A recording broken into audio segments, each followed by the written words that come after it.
Evet arkadaşlar herkese merhaba. Ben bilgisayar mühendisi Cihan Turunç. Sizlerle harika Python derslerimiz olacak. Öncelikle Python'ı neden kullanıyoruz? Onunla ilgili şöyle bir içerik hazırladım. Şöyle bir bakalım. Python 91 yılında 1991'de kurulmuş popüler ve birçok işleve sahip bir programlama dili. Bunu web tasarım, yazılım geliştirme, matematiksel işlemler ve sistem skriptleri için kullanabiliyoruz.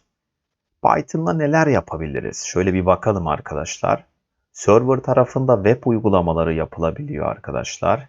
Yazılım geliştiriliyor zaten. Veri tabanı sistemleri yapılabiliyor. Bunlar üzerinde okuma ve dosya düzenleme gibi işlemleri yapabiliyoruz. Büyük verilerle çalışabiliyoruz. Tabii ki de kompleks matematiksel işlemler de dahil. Bu şekilde. Peki neden Python? Bir sürü programlama dili varken neden Python'ı seçiyoruz? Arkadaşlar bir sürü platformda çalışabiliyor. Yani cross platform diyebiliyoruz. Platformdan bağımsız Windows, macOS, Linux, Raspberry Pi ve benzeri sistemlerde, işletim sistemlerinde çalışabiliyor. Basit bir sintaksı var. İngilizce diline benzer bir sintaksı var arkadaşlar. Yazılımcılara program yazıp bunun üzerinde daha az kod satırıyla daha çok iş yapma imkanı sunuyor. Python'la ilgili hani bazı major versiyonlar var. İşte Python 1, 2, 3 diye şu anda 3. versiyona geldi. Biz de eğitimlerimizi en güncel şekilde yapacağız arkadaşlar. En güncel versiyonlarla ilerleyeceğiz. Python'la ilgili vermek istediğim ön bilgi bunlar da arkadaşlar. Şimdi dilerseniz kuruluma geçelim. Python'da Visual Studio 2002 en güncel sürümü kullanacağız. Peki bunu nasıl kuracağız? Şöyle bir bakalım. Şuradan Google Chrome'u açıyorum. Visual Studio yazıyorum. Visual Studio. Zaten arkadaşlar şurada ilk sırada hemen çıkıyor.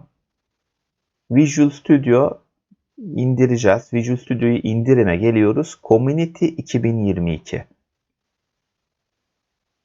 Bunu seçiyoruz arkadaşlar. Sakla diyoruz. Visual Studio Setup'a tıklıyoruz. Bende yüklü. O yüzden ben farklı bir menüden giriş yapacağım. Sizler direkt kur diyeceksiniz. Kurulum işlemi tamamlandı. Kapat diyorum. Arkadaşlar sizde direkt modüller gelecek. Seçebileceğiniz modüller gelecek. Ben buradan değiştir diyorum. Bende nasıl olsa yüklü diye değiştir diyorum. Öğeler hazırlanıyor. Arkadaşlar Python dersi için şu Python geliştirme modülünü seçip buradan tüm bileşenlerini yüklememiz gerekiyor. Bakın Python diyorum. Python diliyle ilgili şuradaki mesela LiveShare, bakın Python 3, yerel geliştirme, web desteği gibi şeyleri seçin arkadaşlar. Hepsini seçin bunların. 32 bit seçmenize gerek yok eğer bilgisayarınız 64 bit ise. Onun dışında geriye kalan her şeyi seçin. Diğer kısımlar hani olur da ileride .NET ile işlemler yapabilirim, işte C# çalışabilirim diyorsanız öbürlerini de seçebilirsiniz. Unity ve benzeri. Ama bizim konumuz şu anda Python. Python'ın tüm bileşenlerini seçin. Ondan sonra yükle dedikten sonra Python hazır olacak. Bir de dikkat etmenizi istediğim şöyle bir şey var. Dil paketlerinde İngilizceyi seçin arkadaşlar. Yazılımcı dediğin dili İngilizce olarak kullanmalı. Bu şekilde ben buradan çıkış diyorum. Visual Studio'muzu açıyoruz arkadaşlar. İlk kod satırımızı yazacağız. Kurulum yapıldıktan sonra sizde de böyle Visual Studio ekranı açılacak. Create a new project diyoruz. Evet, şuradan Python'ı seçiyorum arkadaşlar. Python Application ilk sırada çıktı zaten. All platform da seçili olabilir. Python Application ilk sırada çıktı. Buradan Next diyorum. Bu aşamadan sonra Create diyoruz. Projemiz açılıyor. İlk önce her yazılım dilinde olduğu gibi Hello World yazdıracağız arkadaşlar. Print diyoruz.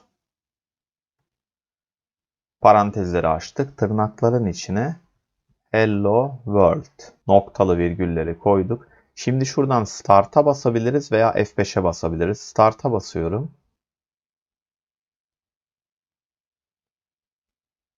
İlk programımız çalıştı arkadaşlar. Kapatmak için herhangi bir tuşa bas diyor. Basıyorum. Ekstra bir bilgi de vereceğim. Burada istersek Türkçe karakter de kullanabiliriz. Yani şunu şöyle merhaba dünya diyebilirsiniz. Ben bunu tavsiye etmiyorum ancak bu şekilde kullanmak isteyenler olabilir. Yani yazılımlarınız global olsun, İngilizce olsun arkadaşlar. F5'e basıyorum. Evet, hata verdi gördüğünüz gibi. Çünkü şunu yapmamız gerekiyor.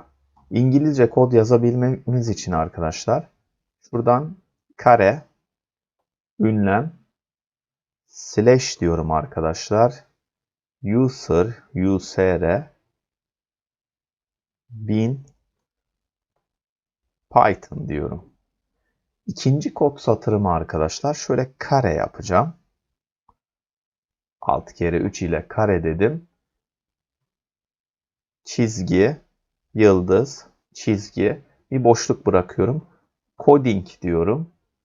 Bende Latin 1 olarak çalıştı arkadaşlar. Bazıları UTF-8 de yazabilir. Bir boşluk daha bıraktım. Aynı şekilde. Tire, yıldız, tire.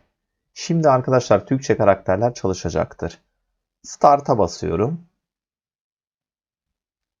Gördüğünüz gibi artık Türkçe karakterler de çalışmaya başladı. İkinci derste görüşmek üzere.